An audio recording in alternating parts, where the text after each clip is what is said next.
ஓம் ஸ்ரீ குருபியோ நமக. ஓம் ஸ்ரீ மகா பெரியவா சரணம். ஜூன் 7 இன்னைய தினம் 3ஆம் பிறை வெள்ளிக்கிழமையோடு சேர்ந்து வரக்கூடிய ஒரு அற்புதமான ஒரு நாள். இந்த நாளில் நீங்கள் சந்திர தரிசனம் செய்யும் போது செய்ய வேண்டிய ஒரு முக்கியமான பரிகாரம்.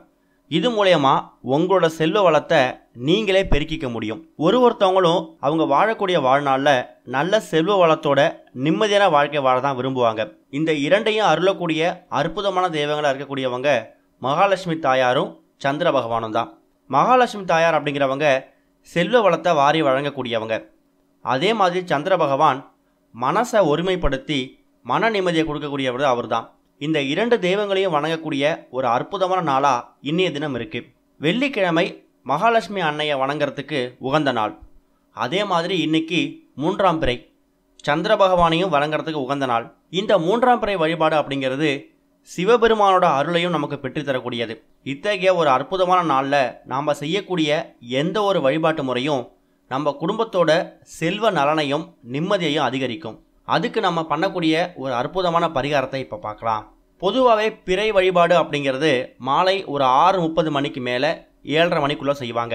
அதனால் இன்னைய தினம் இப்போ நம்ம சொல்லக்கூடிய இந்த ஒரு பரிகாரத்தை, இந்த ஒரு வழிபாட்டையும் நீங்கள் செய்யலாம். ஒருவேளை 6:30 மணிலேருந்து 7:30 மணிக்குள்ளே பண்ண முடியல அப்படின்னா இரவு 8 மணிலேருந்து 9 மணி வரைக்கும் சுக்கிரஹோரை இருக்குது இன்றைக்கி வெள்ளிக்கிழமையில். அந்த நேரத்தோடு நீங்கள் பயன்படுத்திக்கலாம். முதல்ல உங்கள் வீட்டோட பூஜை அறையில் ஒரு தீபம் ஏற்றி வச்சுடுங்க. சின்னதாக ஒரு தட்டு ஒன்று எடுத்து அதில் ஒரு கைப்பிடி அளவுக்கு வெள்ளை மொச்சை. இந்த வெள்ளை மொச்சை அப்படிங்கிறது சுக்கிர பகவானுக்கு உரிய தானியம். இந்த சுக்கிர பகவான் வெள்ளிக்கிழமைக்கு உரிய பகவான்.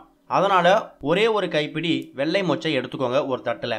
அதே மாதிரி இன்னொரு தட்டு ஒன்று எடுத்துக்கோங்க. அந்த தட்டில் ஒரு கைப்பிடி அளவு வெண்மை நிறத்தில் இருக்கக்கூடிய சர்க்கரை, அதாவது சுகர், ஒயிட் சுகரை ஒரு தட்டு நிறையா பரப்பி வச்சுக்கோங்க. சந்திர பகவானுக்கு உரிய திசை மேற்கு.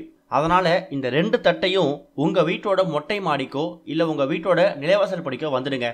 உங்களுக்கு பிறை எங்கே தெரியுதோ, நல்லா தெரியுதோ அந்த இடத்துக்கு வந்துட்டு மேற்கு பக்கமாக நின்று 2 கைகளையும், ஒரு கையில் வெள்ளை மொச்சை இருக்கக்கூடிய தட்டு, இன்னொரு கையில் சர்க்கரை இருக்கக்கூடிய தட்டு, இந்த 2த்தையும் ஏந்திக்கிட்டு சந்திர பகவானே, சுக்கிர பகவானே, நீங்கள் 2 பேரும் எனக்கு இருக்கக்கூடிய பணப்பிரச்சனை தீர்த்து வைக்கணும், கடன் சுமையை குறைச்சி வீடு நிலம் வாசல்னு வாழணும்னு மனசார பிரார்த்தனை பண்ணிக்கோங்க. அதுக்கப்புறமா அந்த வெள்ளை மொச்சையையும் அந்த சர்க்கரையையும் அப்படியே எடுத்துகிட்டு வீட்டோட பூஜை அறையில் வச்சுடுங்க. அதுக்கப்புறமா வெள்ளை நிற துணி ஒன்று எடுத்து ஒரு கைப்பிடி மொச்சையையும் அந்த தட்டிலேருந்து ஒரு கைப்பிடி அளவு சர்க்கரையும் எடுத்து ஒன்றா மூட்டையாக கட்டி இதை உங்கள் வீட்டில் பணப்புழக்கம் அதிகமாக இருக்கக்கூடிய இடத்துல வைங்க. பீரோ, கல்லாப்பெட்டி, லாக்கர் இல்லை தொழில் செய்யக்கூடிய இடங்களில் கூட வைக்கலாம். மாதத்துக்கு ஒரு முறை வரக்கூடிய 3ஆம் பிறை அன்னைக்கு அமாவாசைக்கு முன்னாடியே அதை நீங்கள் தண்ணியில் விட்டுட்டு மறுபடியும் 3ஆம் பிறை அன்னைக்கு மறுபடியும் அதே மாதிரி அதில் அந்த வெள்ளை மொச்சையையும் சர்க்கரையையும் சேர்த்து வச்சுடுங்க. இந்த ஒரு 3ஆம் பிறை அன்னைக்கு இந்த வழிபாட்டை முயற்சி பண்ணுங்கள். கண்டிப்பாக உங்களுக்கு இருக்கக்கூடிய பிரச்சனை எல்லாத்துக்கும் ஒரு தீர்வு கிடைக்கும். ஓம் ஸ்ரீ குருபியோ நமக. ஓம் ஸ்ரீ மகா பெரியவா சரணம்.